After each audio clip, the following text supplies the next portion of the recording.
أعوذ بالله من الشيطان الرجيم. بسم الله الرحمن الرحيم. ولا تقولوا لمن يقتل في سبيل الله أموات بل أحياء ولكن لا تشعرون. اللہ تعالی نے ارشاد فرمایا، اور وہ لوگ جو اللہ کے راستے میں قتل کیے جاتے ہیں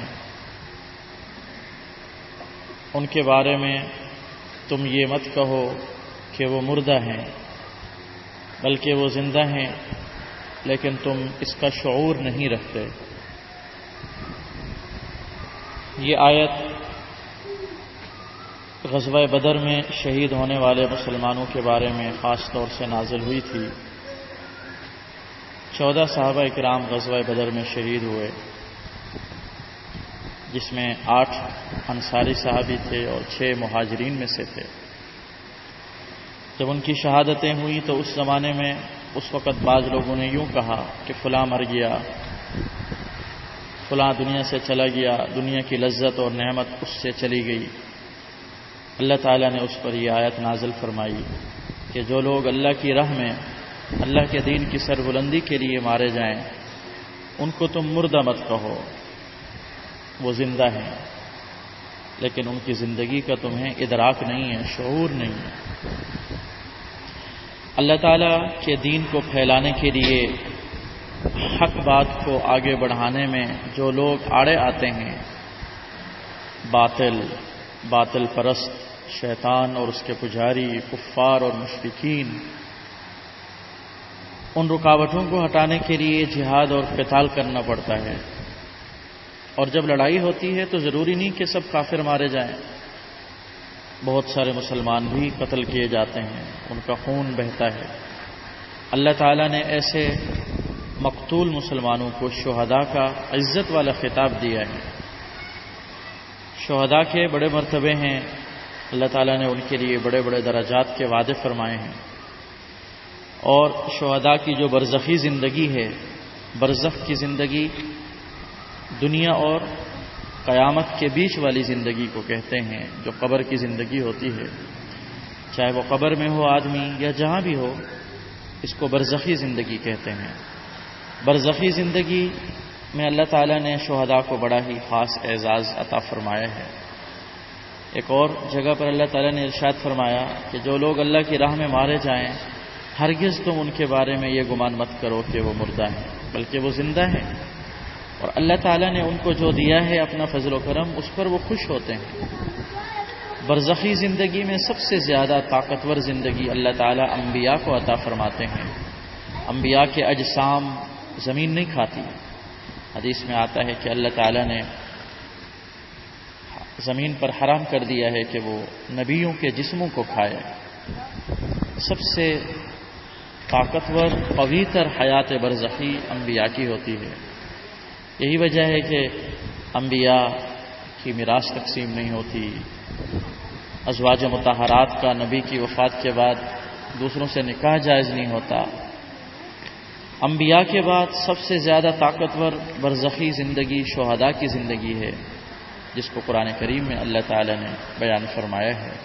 شہید چونکہ اپنی جان، اپنا مال لے کر حاضر ہوتا ہے اور سب کچھ اللہ کی راہ میں قربان کر دیتا ہے، اس لیے اللہ تعالیٰ کے ہاں اس کا بڑا اکرام ہوتا ہے، بہت زیادہ عزت ملتی ہے۔ حدیث میں آتا ہے، حضرت عبداللہ بن مسعود فرماتے ہیں جب ان سے اس آیت کے بارے میں پوچھا گیا کہ وہ لوگ جو اللہ کی راہ میں مارے جاتے ہیں ان کو مردہ مت کہو بلکہ وہ زندہ ہیں، ان کو رزق ملتا ہے اللہ کے ہاں۔ اس آیت کے بارے میں ان سے پوچھا گیا تو انہوں نے فرمایا ہم نے اس کے بارے میں آپ صلی اللہ علیہ وسلم سے پوچھا تھا، آپ نے فرمایا تھا کہ شہداء کی روحیں، ان کی ارواح سبز پرندوں کے پوٹوں میں ہیں، ان کے لیے قندیل ہیں جو عرش کے نیچے لٹکے ہوئے ہیں۔ یہ پرندے جنت میں جہاں چاہتے ہیں چلتے پھرتے ہیں اور پھر ان قندیلوں میں واپس آ جاتے ہیں۔ اللہ تعالیٰ نے ان سے فرمایا تم کچھ خواہش رکھتے ہو؟ انہوں نے کہا ہم کیا خواہش کریں، سب سے بہت کچھ ہمیں مل چکا ہے، جنت میں جہاں چاہیں ہم چلے جاتے ہیں، کھاتے پیتے ہیں۔ اللہ تعالیٰ نے 3 مرتبہ شہداء کی ارواح سے یہی سوال فرمایا کہ تمہیں کچھ چاہیے، کچھ چاہتے ہو، کچھ خواہش ہے؟ تو اب جب انہوں نے دیکھا کہ کچھ نہ کچھ جواب دینا ہی ہے تو انہوں نے پھر یہ جواب دیا کہ اے اللہ، ہم یہ چاہتے ہیں کہ ہماری روحیں دوبارہ ہمارے جسموں میں واپس کر دی جائیں تاکہ ہم آپ کی راہ میں دوبارہ قتل کیے جائیں، مارے جائیں۔ تو بہرحال اللہ تعالیٰ کے ہاں چونکہ یہ قانون نہیں ہے واپسی کا، اس لیے ان کو ان کے حال پر چھوڑ دیا گیا۔ آخرت میں کوئی بھی جب جنت میں جائے گا تو کوئی بھی جنتی دنیا میں آنے کی تمنا نہیں کرے گا سوائے شہداء کے۔ شہداء کو یہ تمنا ہوگی کہ ہم دوبارہ دنیا میں جائیں، اللہ کی راہ میں قربان ہو جائیں۔ آپ صلی اللہ علیہ وسلم نے اس تمنا کا اظہار فرمایا کہ میرا دل چاہتا ہے کہ میں اللہ کی راہ میں مارا جاؤں، پھر زندہ ہو جاؤں، پھر مارا جاؤں، پھر زندہ ہو جاؤں، پھر مارا جاؤں۔ اور حدیث میں آتا ہے کہ جو اللہ کی راہ میں مارا جائے اس کے تمام گناہ بخش دیے جاتے ہیں سوائے قرضے کے، قرضہ معاف نہیں ہوتا۔ تو جہاد بہت عظیم الشان بڑی اللہ کی عبادت ہے، اور حدیث میں آتا ہے جو آدمی اللہ کی راہ میں لڑا اور اس کو اللہ کی راہ میں زخم پہنچ جائے تو قیامت کے دن وہ اس حال میں آئے گا کہ اس کے زخم سے خون جاری ہوگا، رنگ خون کا ہوگا لیکن خوشبو مشک جیسی ہوگی۔ اللہ تعالیٰ کی راہ میں لڑنے والا کون ہے یہ اللہ ہی زیادہ جانتا ہے۔ اللہ کی راہ میں لڑنے والا مخلص، اس کے اخلاص سے اللہ ہی واقف ہے۔ آج کل دنیا میں مختلف جنگ و جدال، قتل و قتال، یہ لڑائیاں لڑی جاتی ہیں۔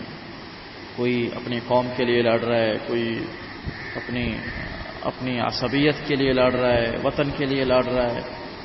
تو اگر اللہ رب العزت کے دین کی سربلندی نیتوں میں شامل نہیں ہے تو ایسے مرنے والے کو شہید نہیں کہا جا سکتا۔ شہید وہ ہے جو حقیقت میں اللہ تعالیٰ کی راہ میں کافروں سے لڑتے ہوئے اللہ کے دین کی سربلندی کی خاطر کافروں سے لڑتا ہوا مارا جائے، وہ شہید ہوتا ہے۔